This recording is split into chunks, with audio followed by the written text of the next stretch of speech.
নমস্কার। আজকে আমি জলের কল্লোলে কবিতাটি পড়ব। কবিতাটি লিখেছেন নীরেন্দ্রনাথ চক্রবর্তী।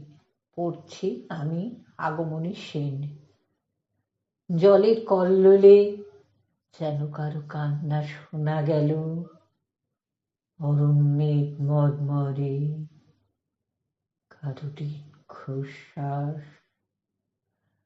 চকিত হয়ে ফিরে চাইতেই দেখা গেল নির্বান্ধব সেই বাবলা গাছটাকে।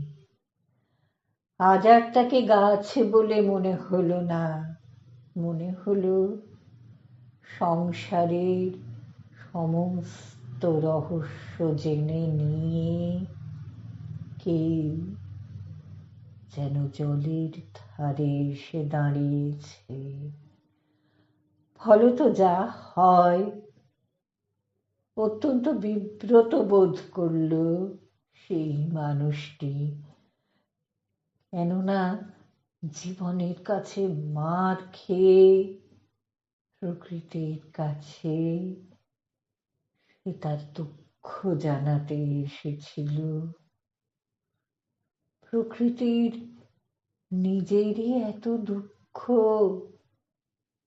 সেটা জানতো না।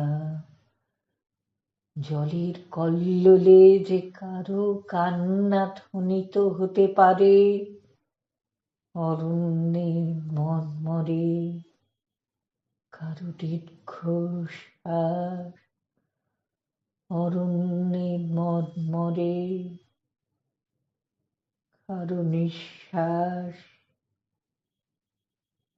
সেটা বুঝেনি এবং ভাবেনি নদীর ধারের সেই বাবলা গাছটাকে আজ একটা বিষণ্ণ মানুষের মতো দেখাবে। নদীকে সে তার দুঃখ জানাতে এসেছিল, জানালো না।